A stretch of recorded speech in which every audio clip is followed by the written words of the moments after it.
episode is brought to you by Support the Mountains Herbal Parasite Cleanse.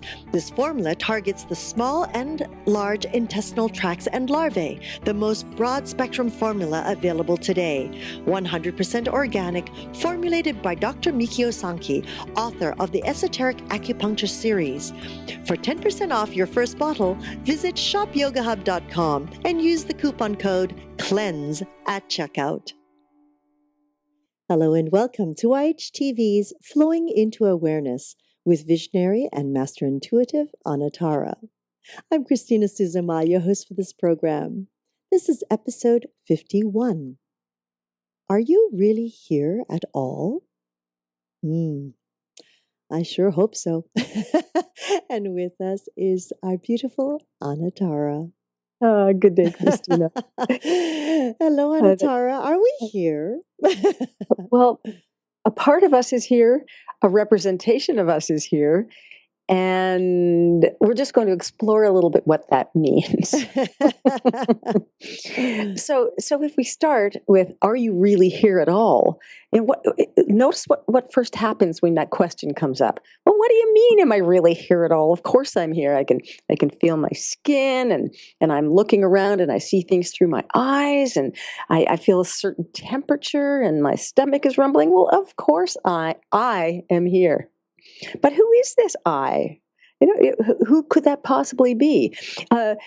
What makes any of us think that there is an I?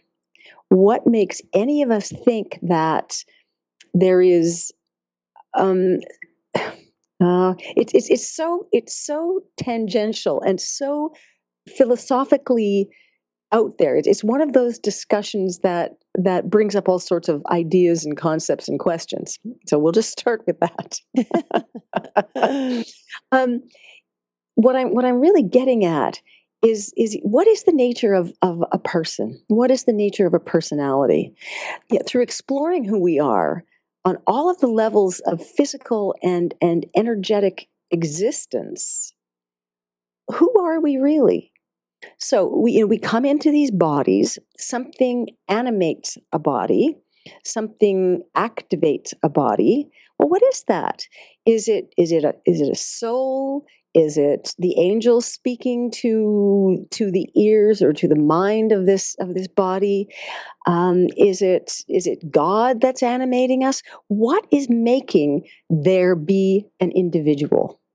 Okay, and the only reason it matters is when we start to take what we see as being our individuated individual selves more seriously than we take the whole.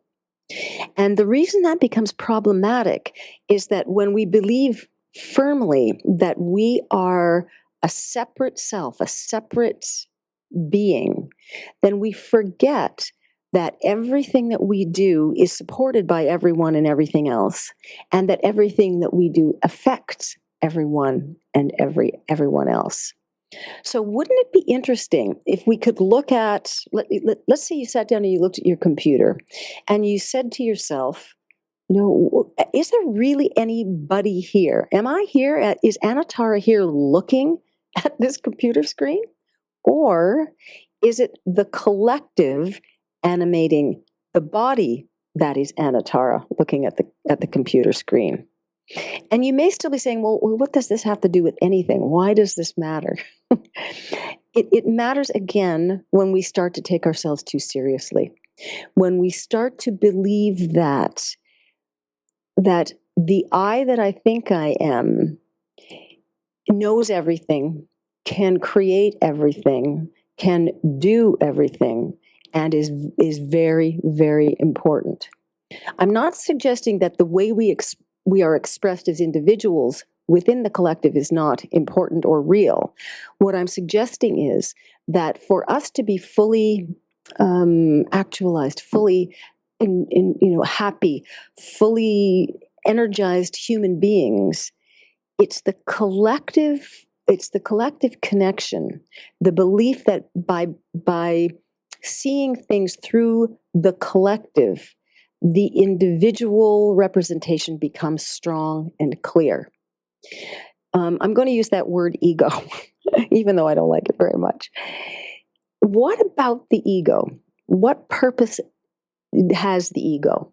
The ego gets us into trouble. The ego makes us feel awful a lot of the time by delivering themes such as, I'm not good enough. I'm too fat. I can't get anything right. I'm lost. I don't know what I'm doing. So the ego has a form of belief about me, about I.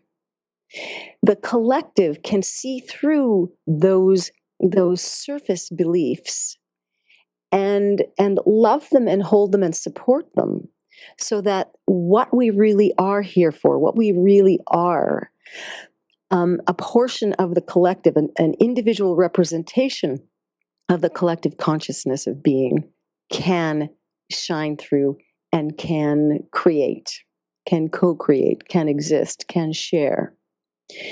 When I believe that I am one very small thing, that idea becomes huge in my mind. I start to feel that I have to defend it. I have to make sure that nobody challenges it. I have to make sure that it feels safe. But what if I don't need to do that? What if I am not that small ego me, but I am an individual representation, a unique representation of a bigger we, of a bigger collective consciousness, understanding, and knowing? How profound is that? When the ego, when the small me starts to see that, it can see that there is far more grandeur in being whole and expanded and in harmony with everything than there is in the defense of one small portion of what we might think we are.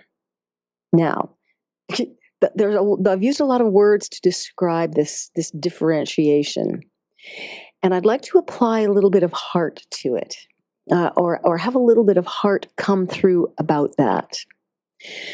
When we are alone, when we are one, when we see that the I needs to be protected and defended, we miss the love that's available, the little bits of delicious connectedness that make our unique representation large.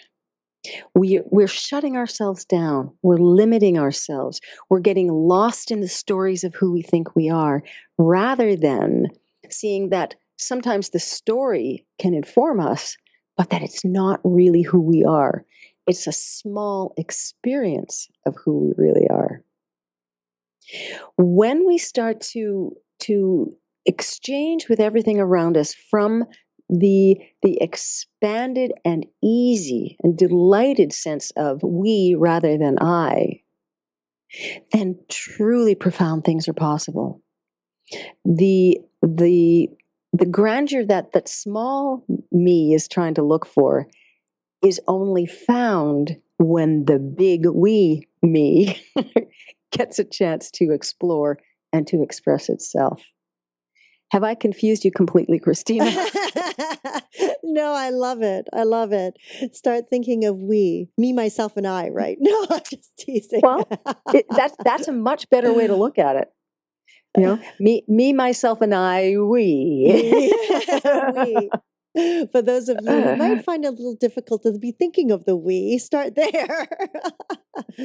No, but that really makes sense. It's really about connecting ourselves, and we are all energy, and I love the way you put that, how it's about connection. It's about finding that balance together as a core, removing the ego, because that causes so much petty imbalance that we, and I believe as we get older, we see it. And I know as I watch children, I think, where did that come from? It's like, how, why, how? It's almost that growth and that learning that each one of us from birth has to go through to unfold and trip and fall, so to say, but energetically trip and fall.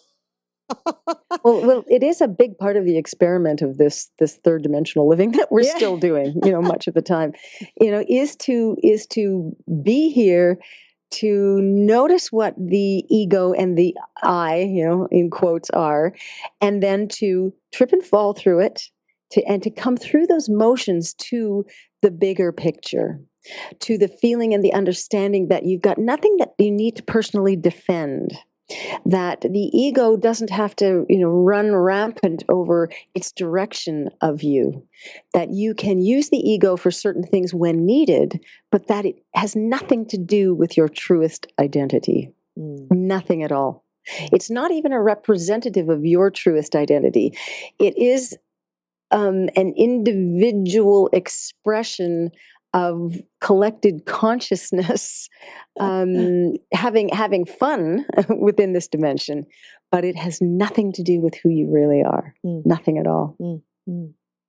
Why isn't that a nice opening for people to take in, to not hold on to? It's almost like what I call is like unpeeling an onion, the layers and layers and layers of what we've built from childhood. And depending on, I believe that it takes certain individuals who've come to a certain time in their life that are ready to unpeel, to acknowledge.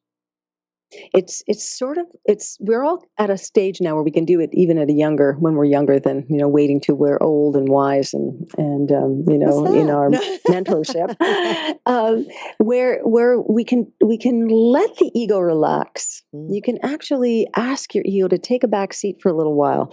Just sit back and observe. Give it something to do so that it feels valuable, and ask it to observe what it's like if it doesn't have to be in charge, and see what happens just with that simple, opening or inquiry or direction to your ego. See what happens to your perspective. See what happens to the way you live your life. It may really change. Oh, yes. Well, I for me, it's like, I'm free. Exactly. I've got nothing to prove. I'm free. Exactly. It's interesting. But, let's go for it. Cultural, societal, all those pieces that play such a part in the building of our lives. That it's really lovely to kind of take that circle, that full circle, to come around to. It's almost like that childlike stage of, I can do it. It's okay. Right. And what a relief. Oh, what a relief, yes. as you just described. What a relief. I love it. Thank you so much, Anatara, for that moment of relief. You are so welcome. And of course, we would like to thank each and every one of you for joining us on this new platform of education and information. We're grateful for your continuous support, and we look forward to hearing your feedback on how we can serve you better. You can connect with Anatara by following her on Twitter @Anatara, and of course through her own website, anatara.ca. anatara.ca. And we look forward to hearing from you. Please leave us some comments, questions, suggestions right down there on the bottom of the screen in the comment box. Or if you're listening to this on your iPhone or iPod or device, give us a call at 818-LETS-TALK. 818-LETS-TALK. So until next time, namaste.